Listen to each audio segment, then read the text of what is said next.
welcome to episode 126 of the Cat Lady podcast. My name is Andrea, also known as the Cat Lady. That's 2 T's, craft all the things. My sign's getting covered by stickers. Welcome. As you can see, I'm back in my spot, which means one thing. I cleaned my messy area. Ask me how my closet's going. I did clean some of it though. I did half my, it's like walk-in. It's got two rows of hung clothes. I did 1 row of clothes, but there's still stuff all over the floor. Anyways, my name is Andrea. I am coming to you from Michigan, where I live with my husband and 2 kids and 2 cats, and this is primarily a fiber-related podcast. I do mostly knitting, but do some crochet and spinning, and I've started a yarn dyeing business last summer, so I'll go into that, and then any other weird crafts that come my way, I am all for it. So thank you for joining me. If you are new, thank you so much for checking me out. I hope you like what you see and continue to hang out with me. I used to be weekly, and then I used to be monthly, and then I used to be bi-weekly, and now I'm trying weekly again. I've been doing this for almost 6 years now. It'll be 6 years in March. So I'm constantly changing what's going on. So with that, I will jump right in. With some, do I have a finished object? Oh, I do have a finished object. So I try to take notes. I didn't take notes. I took like a rough list of things, so I kind of have everything kind of spread out where you can't see. But I have a finished object, so I've been working on these since September. I like socks, but I hate socks at the same time. One year, I think I managed to make 12 socks in a year, so I did like a sock a month. That's not typical, and this last year, I think I might have made like 3 pairs of socks. This started in September, so these are now done. I don't know what it is about socks. I don't know. I like them, but I don't like them. It's just very weird. Maybe because my feet are large, they're long. My feet are very narrow, but they're long. So my sock recipe is I cast on 60 stitches using size 0s. So they're very narrow. But I gotta knit forever, I feel like, and then I like them long in the legs, so then I gotta knit forever. So this is the White Birch Fiber Arts Rhinebeck Rainbow. So this was a twinsy project. If you followed me, you know what my twinsy project is. If you have not, I have a very, very good friend who we do lots of twinsy projects. We've done hats, we've done scarves, shawls, socks, and it means either the same yarn, the same pattern and yarn, so it varies. So we both got the Rhinebeck Rainbow. She bought it for me for my birthday for Rhinebeck 2019. And we both knit socks. So she's still working on hers. I think she's doing a vanilla sock, but it's the OMG sock, or yeah, I think so. Or is it? No, Smooth Operator socks, I think is what they are. But it's a vanilla sock that's kind of got a twist. And then mine are just vanilla sock, fish lips, kiss heel, contrast toe heel. I like to do the contrast toe heel, especially with stripes, just because I really like that matching stripe in the front, at least. I mean, well, they both match, but the stripes don't break.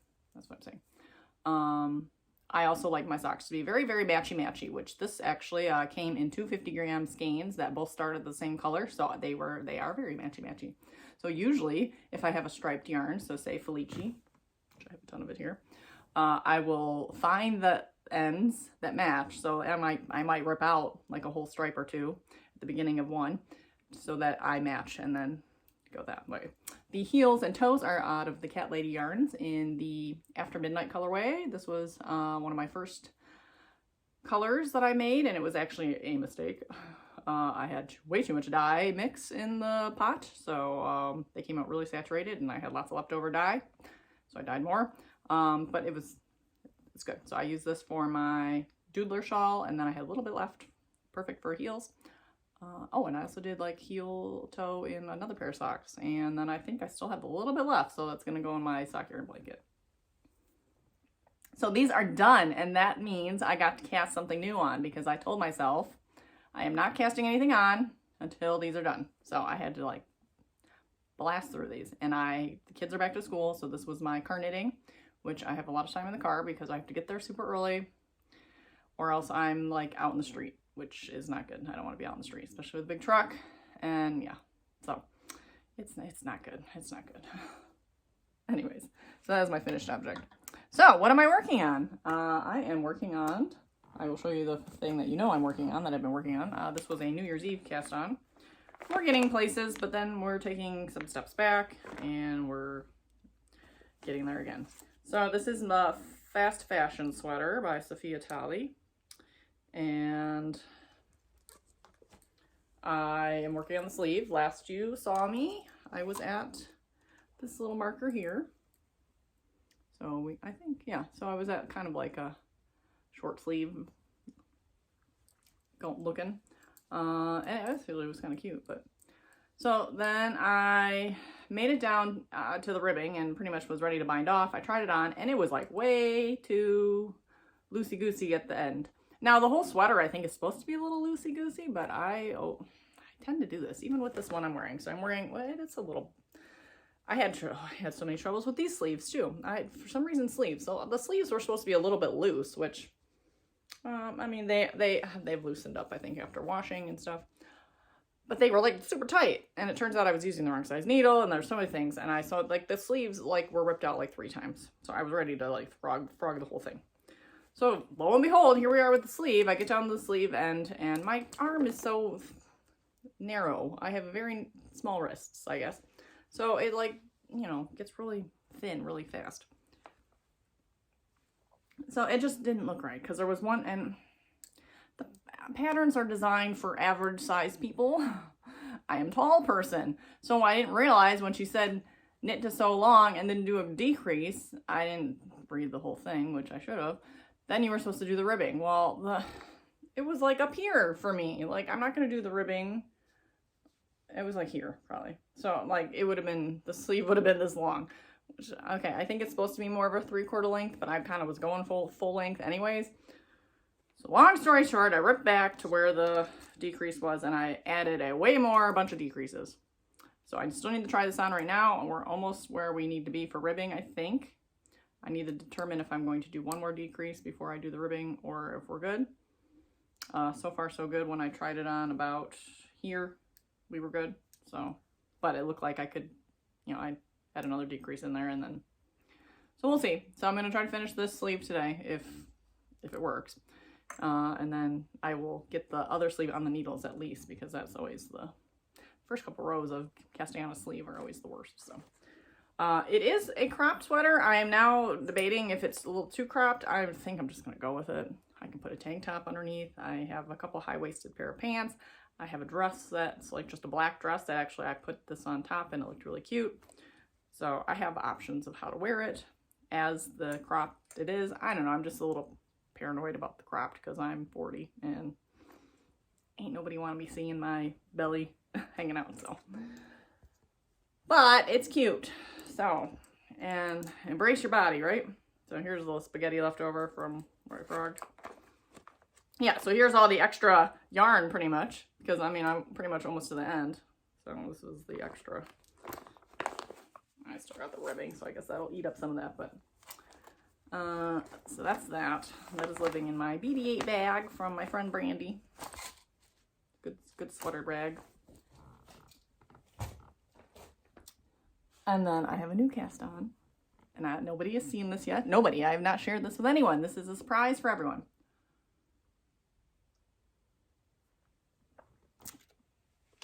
It is living in my exploding TARDIS bag that I made. I guess you've, if you follow me on Instagram, you've seen a sneak peek inside the bag. But if you did see a sneak peek in the bag and you follow me and pay attention to what I say in the podcast, then you might know what it is. So I cast this on Saturday, and it's almost done because it's a hat. This is the Higgins Lake hat by Jodi Brown. This is in the Nomadic Knits. Where's my, oh, right here. My Nomadic Knits issue 7, which was the Michigan edition. Yeah, I love it. This is like, it's like magical. Like it's like you got these slip stitches that kind of stick out, and oh, it's a magical hat. So I am almost done. I have one more block of this teal block, and then I can do decreases. I am making the medium size. I know it'll loosen up a little bit too when I block it, but that was the size that seemed to be appropriate. It's meant to be a little fitted, but slouchy. So it needs a nice big palm in the end when it's done. And let's see, I'll show you. Oh, so here's a picture of it. Sorry, my printer is terrible, but so yeah, I need to get a nice floofy palm. But yeah, it's a little bit fitted here and then kind of has a little slouch at the end. So, oh, I love these colors. Oh, these look so good together. Oh, I was gonna dye my own yarn for it, which I think still would have been a good idea, but these just fell into my lap and were perfect. So what are the yarns? They are Supernova Dyeworks, who is a Michigan-based dyer. She used to be Ice Melon Stash. She is rebranded to Supernova Dyeworks. This is the Alrisha DK base. 75% merino, 20% nylon, 5% stellina, in beach glass, and exceptional pond. So beach glass, and it's got sparkle in it. Ooh, yeah, you can see that sparkle. So beach glass and exceptional pond. And this just was perfect. And they're both like water themed, and Higgins Lake is like my favorite. So it's just perfect. So I'm going to Higgins Lake in May. We are staying in a little cabin. I'm honestly hoping maybe it's a little chilly so I can wear my hat and get a picture of the Higgins Lake hat at Higgins Lake. I can do it anyways, right? But I took pictures of this in the middle of the summer. So, well, it wasn't summer, but it was hot. It was late summer. But I've been known to take photos of very warm knits in very warm weather. So yes, that will be done. I will take a picture of the Higgins Lake hat at Higgins Lake, and that will be perfect. So that is what I'm working on, and this will be done soon. So guess what? That means I can cast something else on after that. So I'm trying to stick with 2 projects, roughly. One maybe one big one, one little one. I do want to, I think the next one is, and this one might not count because it's crochet. I want to cast on the Just Feel Festive shawl by Caliesha Ryan. This one's free. Oh, sorry, my printer is terrible. This is a crochet, just a long, kind of rectangular shawl with minis. So I think that's going to happen as soon as the hat's done. And then maybe my habitation throw. So I thought for those, since they're made with minis, the habitation and that, they're like, if I could finish, like, is it reasonable to say I could finish 1 20-gram section a day per project? I don't know. I guess we'll see. Because, I mean, if it was an Advent style project and I was doing it during Advent, I guess so. I guess it depends. And if you got 20 grams or 10 grams. So if at least the habitation is 10 grams, so I know I can get one of those done. So maybe if I can get half a color of the 20 gram and then a full color of the habitation, 10 gram a day. Seems reasonable, right? I can knock those out in about a month. And knowing me, I get into my grooves and knit for a whole day. I can catch up on things. Speaking of my blanket, I thought maybe I should throw that in the car, and that could be my car knitting because I haven't touched my blanket square since the end of December. So I'm in the middle of a square too, so we'll see. All right, so that is it for what I'm working on. So what else do I have to share? I have some stash that's coming, but like everything that's coming in the mail is just so slow. So I don't have that to share yet, but I did get something. Sometimes things come really fast. Oh, I do have something else to share too. Okay, well, let me show this first and then I'll move backtrack a little. Another finished object, sort of. So this was hyped up like over around Christmas time, and I should have just pre-ordered it, but it didn't matter because I ordered it. I ordered it Wednesday. No, today's Thursday. I don't know when this will be uploaded, but today's Thursday. I ordered this on Tuesday, and it came on Wednesday. I don't know how that works. I don't know how my Amazon works and how things come so quickly, but I ordered it on Tuesday. It came Wednesday. I got the Star Wars Knitting the Galaxy book, and I've been seeing this. I follow Tanis Gray on Instagram. I've knit the Haunted Mansion cowl. I love her stuff. It's really good. And I saw this, and I'm like, and then there's also patterns from Bad Wolf Girl in here, who I follow. I should have just reordered it. I mean, again, though, it came in a day, so I would have just gotten it one day earlier, so it really doesn't matter. It's not like I would have gotten it a month ago and knit things out of it, because it just came out.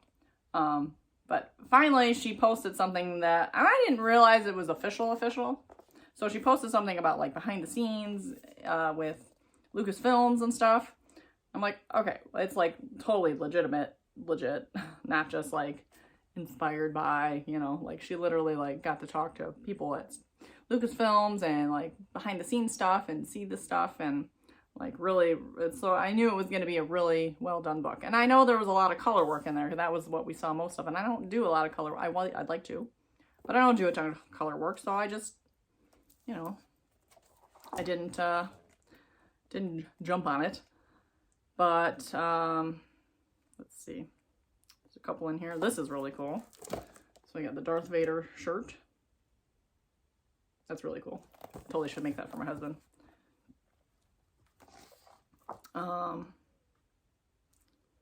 Yeah, look at these socks. Like, I would love to do color work socks. That would be cool, right? Let's see. Got Star R2-D2 mittens. Those are adorable. This is like this is epic. I use that word too much because my kids do.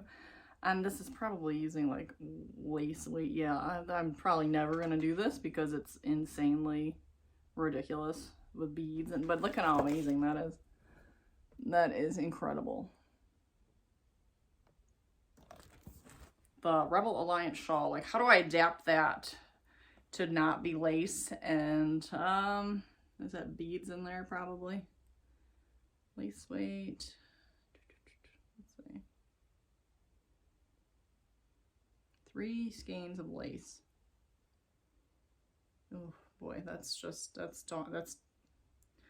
4 needle sizes. 5, 7, 8, 9. 1,800 seed beads. Oy. Yeah. I don't know if that'll ever happen, but you know, maybe one day. Let's see. But that was cool. There's a couple other ones that were like really cool. This is cute. There's not a really good picture. Is there another picture of it? Oh, there we go. General Leia Organa pullover. So it's based off Leia's kind of dressy top in the later movies. Really, it's just a really pretty top with a really interesting neckline. But yeah, it's kind of based off. I don't want to give it away, but kind of based off. Does that show anything like that?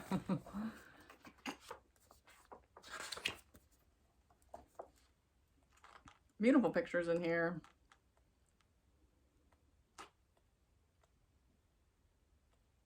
Let's see. Try to find one more thing. Oh, okay, 2 more things. Okay, these have got to be done at some point because these are ridiculously amazing. Lightsaber socks, and I love the pink. Oh my gosh. I love knee-high socks. Even though I still haven't worn my knee-high socks, I need to find an outfit to wear those with. That is so cute. Lightsaber socks, shown in medium. Finished. Yeah, so like they gotta have heels in it, right? I don't know. They almost look like tube socks. It might just be a tube sock. Garter, stripe, shaped leg, shaped toe. Yeah, I think it's just it's more like almost like a tight, so it's like a tube sock. Which is surprising, but you could easily cut a heel into that. Shaped leg, shaped toe. Yeah, there's no heels in that. So that's interesting. And then where is the last? Okay, not last thing. There's a couple more things. Darn it, this book is really cool. Oh, here's the one from Bad Wolf Girl, Megan Ryan. This is cute. She does really well. She does a lot of those cool color work sweaters, so that's fun. Okay, this is, nope, that's not, oh yes, this is it. This I really want to do, which this looks like it would take forever too. Let's see, worsted weight, 9 skeins of worsted weight, 217 yards, so yeah. and it looks like basket weave, so it's seriously gonna take forever, but this is Padme's battle wrap. Like, look how amazing that is. And it's based off her outfit in the movie. So look at it's cool behind the scene facts and everything in there. This is just so cool. Oh, and yeah, and it's got like it's constructed with like a actual like neckline type thing, and then flows into the wrap. So yeah, it's really cool. Really cool. So I'd like to make that. Oh, yeah. And this is cool. Oh, this is really cool. This is based off Ray's outfit. So you got the wrist wraps and like this tunic thing with the cool sleeves. Ah, like it's all so cool. So cool.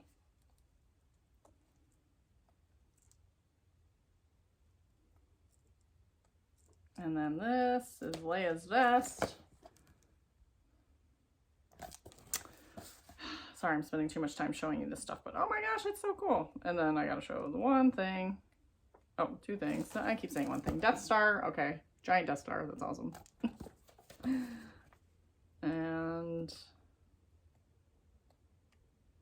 there's a Yoda that should be a Grogu, really.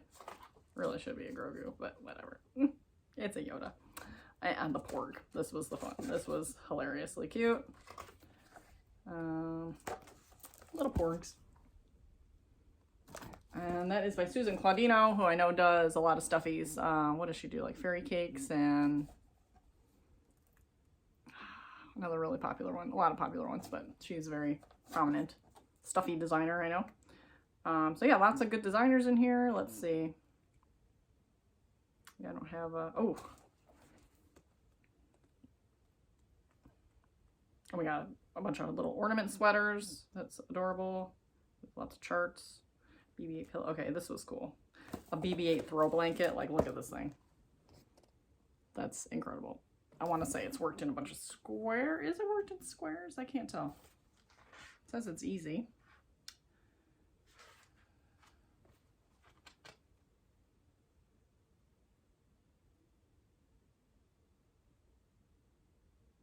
Yeah, there's some sewing involved in that, so you work in strips. So droid pillows. Those are cool. Okay, that's it. I'm done sharing. But this is an amazing book. It supports a lot of amazing designers. So yeah, I'm happy I got it. And it came super fast. So back to the crafting. So I have an interesting interesting story to share. So my great-grandmother, I've mentioned before, was a crafter. She did a lot of crocheting. She did sewing and quilting, pretty much everything. Totally my inspiration. Cross-stitching. She did a lot of cross-stitching. She taught me how to cross-stitch. She gave me one of those nifty knitter crochet cord makers that I played around with. She taught me how to finger knit, you know, like all these little things. Like, I really wish I would have like been more into it. Like, I was into it a little bit, and then, you know, I'm like, you know, 8, 9 years old at this point. I wish I would have continued to be into it and learned more from her, because she probably had so many things she could have shown me. She made her own clothes. I mean, she was amazing. My grandmother, so her daughter, my mother's mother, so that was my great-grandmother, also did a lot of crafting. She crocheted. She knit me a giant, I'll have to pull it out one day, a giant rainbow blanket. I might have shared my rainbow blanket before, but it's a very, very generic worsted weight. Actually, it's probably bulky because there's 2 strands of worsted held together. Acrylic, I mean, like the cheapest yarn on the planet, you can tell. But it's this huge, massive rainbow striped blanket that she made me, and I still have it, and I love it. So yeah, and I remember being at her house watching her work on that too. And then she's apparently done some crochet and some other things too, I find out. So I wish I would have learned more from them. But anyways, my grandmother, my great-grandmother gave me this like a million years ago. And it is like she probably made this in like the late 70s, early 80s. I mean, this is like total vintage style ring. And it's just like these plastic beads, elastic band, Let me focus in there. I'm on my phone, so we're not going to focus in very well, but you get the point. So it's a very stretchy, fun ring, and it's hilarious. It's fun, and well, now these things are coming back in style as far as like, you know, vintagey stuff and just eclectic things, and I've always liked eclectic things. So I have this and I love it, and so I'm like, how the heck did she make this? So I'm Googling like beaded elastic ring and all these things, and I'm coming up with sort of, you could tell it wasn't quite right. You know, like sort of patterns that are videos that show how to do something similar, but not quite the same. So then I text my aunt. I say, do you know how your grandmother or great-grandma, her grandmother, my great-grandmother, made these? Any idea? Like, she said, I think they were crochet. And that was the key. So I Googled crochet beaded ring, and lo and behold, found some patterns on Ravelry. Found some, and then, you know, overall, like I found some patterns you had to pay for, or you had to find it that was like in a magazine and stuff. And I'm fine with paying for patterns, but when it's something that I'm not sure about and I don't know if I'm going to be able to do it, I get leery of paying for it. So I keep going. And again, this is like a pattern from the 70s, so I should be able to find it. Lo and behold, I found it on a website. Can't remember the name of the website. If you're interested, I can share that. And it was a crochet, very easy-ish. I mean, working with elastic thread is not really easy, and you're working with really tiny crochet hooks. But I figured it out, and I made my own. So I'd say I did a pretty good job replicating. So the band, her band might be a little thicker, but it's pretty close. Like maybe I single crocheted in there, maybe she double crocheted in there. That could be it. I could try that next time. But I am ecstatic. I am just ecstatic. And of course, I had these red beads. I had to buy the elastic thread, but I had the red beads for other projects because, you know, crafters, we always have random stuff for other projects. So this was perfect. This turned out great. And I have some white beads and I have some pink beads. So I want to make a couple more just for the heck of it. Have the elastic thread left still. So this is very exciting. So this is a vintage cocktail ring, is what they would call it. Looks really good with my shirt today, so I think I'll wear that. And yeah, and I don't want to overwear this one because I want to, you know, it's kind of like a cherished heirloom now. So that can stay on my, whatever you want to call this, my shrine of things. But, so this is a vintage cocktail ring. So I am hopefully going to make some more of these. And maybe I will try that double crochet in the band. I think the band might be a little bit twisted. So it's, again, because the elastic tends to kind of crinkle and it's hard to keep straight. So, and I'm not an avid crocheter in general. So I used a size, I don't know what size crochet hook it was, but the pattern called for a 1.65 millimeter. I think I was using a 2 millimeter. So I ordered a 1.65 millimeter. So I will try this next time too. It just said 2 on it, so I'm guessing it's 2 millimeter since this is, the sizes are so confusing. This says it's a US 7, but then I'm looking at the store at the different size crochet hooks and like a size, maybe they go backwards. Like a size 1 was like bigger than a size 4. I don't know, it was very confusing, but the millimeters are what's important. This is a 1.65. I'm guessing the other one's a 2 because it looks very similar to this. So yeah, that was very exciting. So kind of honor my great-grandmother's crafting memory and make some of these cool rings. And yeah, so that is that. In some non-craft related stash, if you follow Bad Wolf Girl, she drinks a lot of coffee and she talks about this specific coffee company frequently. And she mentioned eggnog coffee over Vlogmas, and I've said, okay, I need to get some of that now.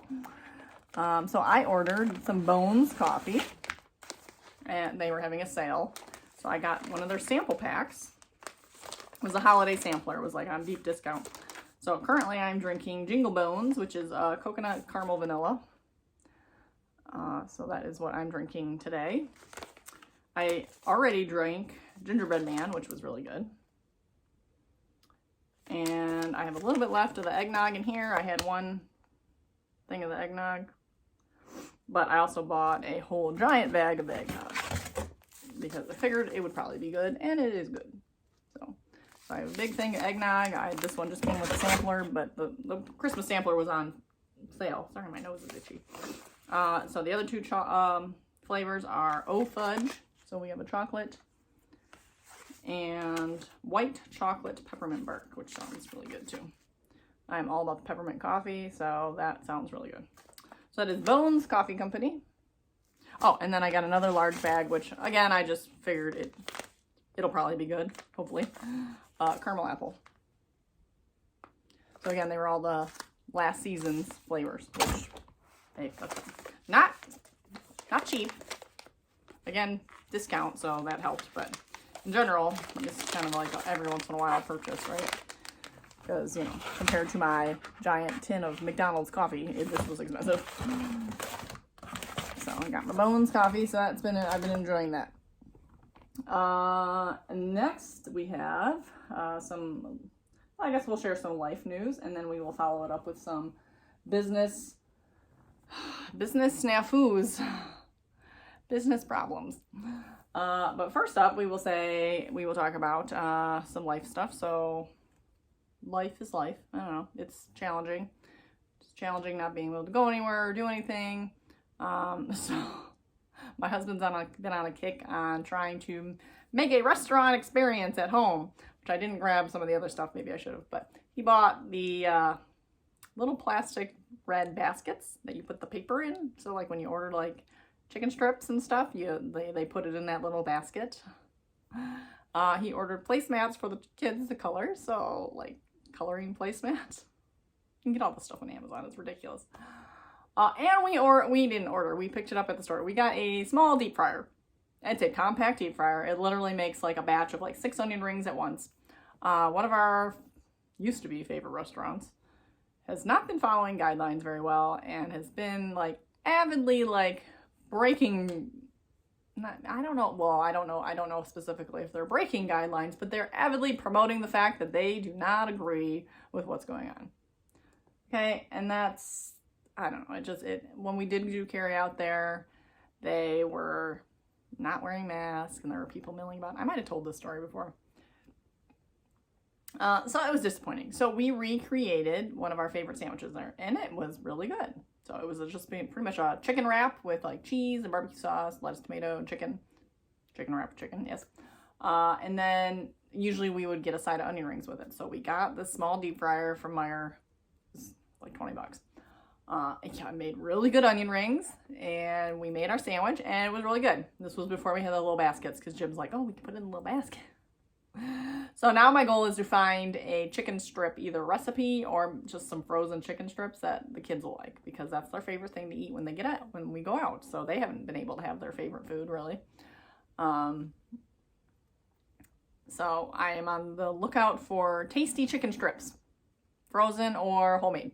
I've made homemade chicken strips before, and it's all in the breading. It's all in the breading. Like, I can't get that good tasting breading. Like, it's okay, but it's like not flavorful like you see in the restaurants. So if anyone has good chicken strip recipe, let me know. Or good breading, like fried chicken breading. This deep fry will only cook like small things. So onion rings, fries. You can put like 2 chicken strips in at once. So like, which is all the kids will eat usually, 2 or 3. So small batch. My friend makes amazing egg rolls. If you followed me on Vlogmas, you saw the amazing egg rolls. I bought, we went to the Asian market and the Polish market last weekend. I bought a bunch of spring roll wrappers. So I'm going to attempt to make amazing egg rolls. Of course, they will not be anywhere near amazing as hers because she's, been doing these forever. But she kind of gave me some tips and some of her, the ingredients that I think she just eyeballs it probably at this point. Like, I don't think she's got like specific, like this much, this and that. So I'm just going to have to eyeball it and figure it out. So maybe this weekend we'll make some egg rolls and those will go in my little mini deep fryer. But again, I'm only going to be able to put like 2 or 3 in at once. So, but that's fine. Just small batch. So that's kind of exciting. And yeah, we went to the Polish market and we bought a Polish feast pretty much. Oh my gosh, I got this smoked sausage that was like the best smoked sausage I've ever had. It was like this big, like, and doubled. So it was this long. and then like curled around. It was huge. Like, because usually you buy the sausage in the store and they're like this big and they're not good. This was amazing. And we only ate half of it because it was this big. So I have another half of that in the freezer. And we had pierogi and we had dill pickle soup. And oh my God, the rolls. They had these big, fluffy, like giant rolls that were still warm when we bought them. I threw them in the oven by the time dinner, you know, because they weren't as warm. But they were just crispy and airy, and they were just so good. And they were just so fresh. We got cabbage rolls. Oh, it was so good. So, and then yesterday we made ramen. So I had a rotisserie chicken. I bought fresh bean sprouts from the market, carrots, mushrooms, and then I got some ramen base from Amazon because I could not find ramen base at the Asian market. I'm sure it was there. I just couldn't find it. It was a little busy. It was a little hectic, and so we just, you know, figured we'd figure it out. So I got these little packets from Amazon, and they are, yeah, I couldn't read them. I enlisted the help of my friends, a couple of my friends that can speak Japanese, to try to translate, and we kind of figured out you needed so much water in there, because that's all I really wanted to know. It's like, how much water does this thing need? So I did that, and I bought some quail eggs, which, I don't know, when Jim saw them in the cooler, he's like, what about these? So, sure, why not? So we soft boiled those, and they were good. They taste like eggs, so they were nothing really different. So, and we made this nice little ramen bowl, and so that was good. So yeah, that we had a nice time exploring the different stores, and we've already talked about, like, okay, we need to find the Mexican store, which there is a Mexican market not far from us. A Mediterranean market would be good. So we just love to try all these, you know, specialty ethnic foods, I guess you call it. I don't know, whatever. Just different cultural dishes. We love shawarma. We'd love to be able to recreate a chicken shawarma. Obviously, you know, they roast their chicken on a spit, like over a, you know, rotating for hours. We can't do that. But if I could find a good season. So. Lastly, Jim and I usually don't exchange presents. We have not exchanged presents pretty much ever since the kids have been around, just because we're always focused on the kids and we have everything we want. So in general, we just don't exchange presents. So lately we've been trying to kind of bring the spark back, because things are, you know, crappy for everyone, right? Life is boring, there's not much going on, and, you know, we're just trying to bring some romance back into the relationship. So we decided to order each other some subscription boxes for Valentine's Day. Now, I know Valentine's Day is still like, 16, 17 days away. But our boxes showed up this week. We had a date night last night, which means the kids were upstairs watching TV while we had our nice ramen bowls downstairs. So we decided to open them, because just in case, well, because it's a subscription service, so another one's going to be coming next month. So we wanted to make sure if we liked it, or if we didn't like it, we had time to reevaluate, cancel if we needed, or, you know. So, but we didn't know what we were going to get. So Jim got me a Mickey monthly. So if you've followed me for a long time, you know we like Disney World. So the Mickey monthly is, and this, I guess the first box I think is supposed to be a little bit extra special, so I don't expect anything big like this next time. So I am getting it next month. We've decided to continue. But I got this really cool, like, cooler bag. So there's Mickey's face, Mickey's butt. Well, right. So it's an insulated cooler bag. So this will be fun for the summer, for the beach and stuff. And then, let's see, came with a card. Thank you, Mickey Monthly. If you're not happy with anything, you can call. And then it came with also a book of hidden Mickeys. So we love the hidden Mickeys in Disney World, but this is for Disneyland. So actually, we thought that was kind of cool, because we can, I mean, we're not going to Disneyland anytime soon, but it'd be fun to look through this book and see all the hidden Mickeys in Disneyland, because we kind of, can't say we've seen them all in Disney World, but we have a book for Disney World, and we've been there enough times that we found a lot of hidden Mickeys. If you don't know what a hidden Mickey is, sometimes they hide just little symbols in the carpet or in the, like, so it looks like we have a little etching in some cement somewhere, and there's a little Mickey there.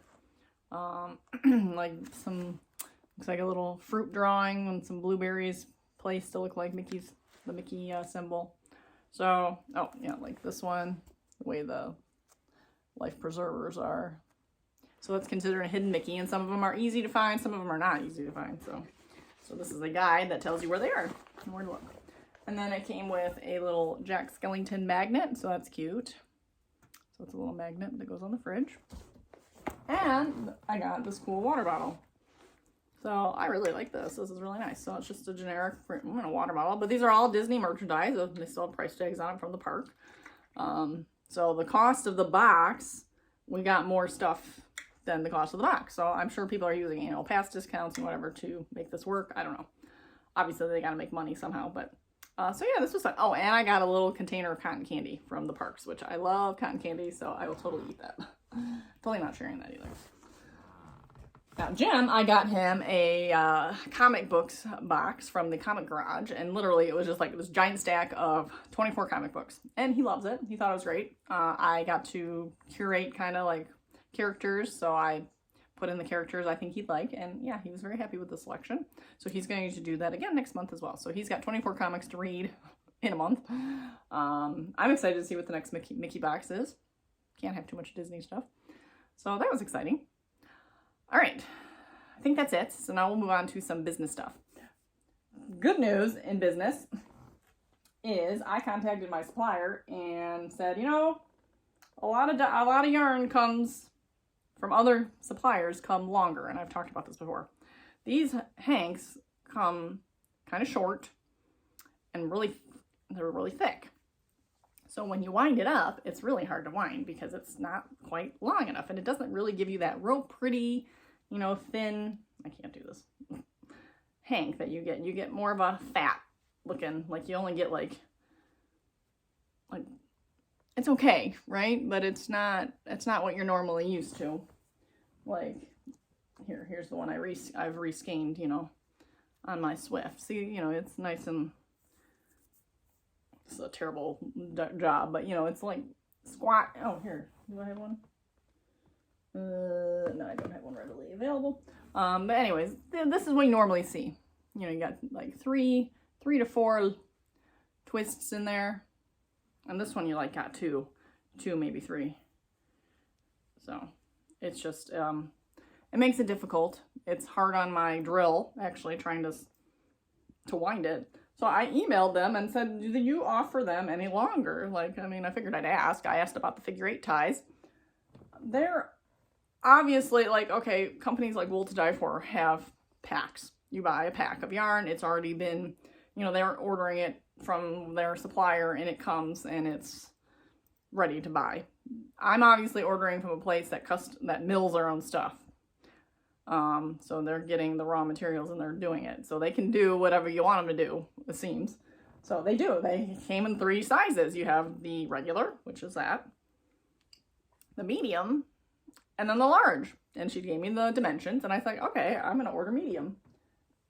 So I got my yarn order yesterday and ordered all my yarn in medium. So we got so here we go. Now I should, the ring's gonna get tangled. All my rings always get tangled. So we have a medium skein here, and it might be a little bit longer than say Wool to Die For, but it wasn't much. Like, cause I kind of pulled them out and measured them, but this is gonna look more like it should. I guess when I say like it should, like Wool to Die For. See, I mean, that's gonna look more, I can't do these by hand very well. And this is the super drapey merino, so, but yeah, this is gonna look more like this. It's gonna be tighter because I just can't do it. So I mean, it's a little bit longer, but it's about the same. But this is gonna be what you expect. This is gonna be like, even like getting my tags on. So I have a 5-inch plastic piece that I loop through, like trying to get the tag on these ones, especially the BFL, because it's floofy. it's like, it's really tight. So I'm going to be able to get my tags on easier. Everything's going to be easier. They're going to go in the, they're going to be a little thinner. So less bulk in certain spots. So, I mean, it's going to squinch up at the pan differently, just like the DK ones. But I'm not going to have like big bulky areas where the ties are. So it's just going to, I think it's just going to, it's going to dye a little better. But it is going to change colorways a bit. They're going to be different because they are going to, it's, you know, more area. So something like, a variegated like Earthbound where it was like 1, 2, 3, 4 colors on top of each other. There's more space, which I've done on DK, and yeah, it still looks good. So, but I'm constantly making new colors and everything, and am I gonna do those again? I don't know. So, but that was exciting. So I got all these longer skeins now to dye, and even just, I mean, just looking at it, there's just so much. There's gonna be so much more space here. So I'm excited. Bad news. Bad news blunder. Oh my gosh. I had a meltdown yesterday. I'm better now. Talked it out with some friends, talked it out with some colleagues in a dyer group. I'm better now. I meant to order 80/20 merino minis because that's what I sell in my mini skeins and for Advent and whatever. And I purchased the largest order of yarn that I've ever bought so far to build the business. I use pretty much all my sales money, like, so I'm not, you know, I'm not over buying, but I used all my sales purchase money from January's sales to buy the yarn I needed. So I bought a lot of BFL and merino nylon. I bought just a small amount of the 17 micron because I really like it and I need to dye more of it because I'm not going to sell it if I don't dye it, and I love it, and I only have 2 skeins available right now for sale, so I'm going to dye more of that. Oh, I meant to show, I think, did I show you the difference here? So it's a substantial difference there. So anyways, so oh, and you can see here, this is the merino. Let's see how well you can tell. Yeah, that's the BFL. These are my minis. They are BFL, not merino. So all my minis that I ordered, I still have 80/20 merino minis, but all the minis I ordered, 100 of them, are BFL. And you can tell as soon as you see it, because you can tell what BFL looks like. Freaked out. And I went and I looked at my receipt. I'm like, what happened? And it was 100% me. 100% me. I just wrote the wrong item number. Oh. So, cue freak out. Cue my life is over. Cue crying. Rage texting my friends. My husband. Oh, but here we are. We have minis. We have BFL minis. This is new. This is exciting. This is fun. We can do things with these, right?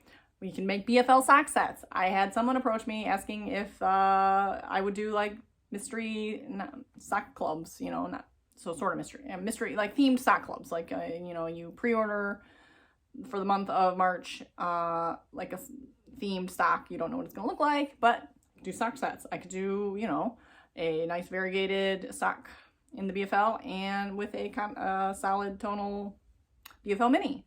That's pretty cool, right? I can do mini sets in the BFLs. That's fine too, if there's interest in that. I think the sock sets are going to be a thing. I think that's a good thing. I have a lot of people that really like BFL. I like BFL. If you don't know about BFL, it's Blue Face Luster. It is a little, it's not rough. I mean, if I hold these two together, this is merino, this is, you can tell it's a little bit softer, but this is, BFL is great. I made a whole shawl with it. It's not, it's, you know, next to skin soft. It is next to skin soft, but it's also really good sock yarn. It's a really good sturdy yarn. And this has nylon in it, so it's like extra sturdy. So not, because I've been told you can make socks out of just straight up BFL, 100% BFL, no nylon. If you wanted to make socks with BFL, it's totally cool. That's a great yarn to make socks. So then you throw in some nylon on these. These are going to be some epic socks, which, saying that, I should make a pair of socks out of it, right? So I have minis in BFL.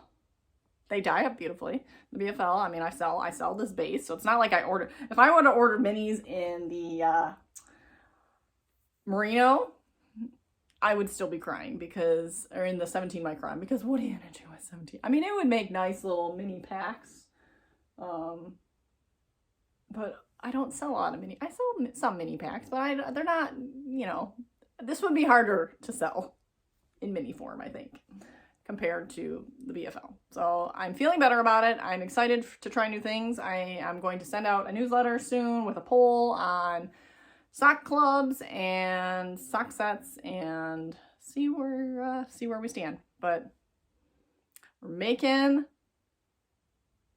taking the lemons and making lemonade, right? So BFL lemonade. Yeah, so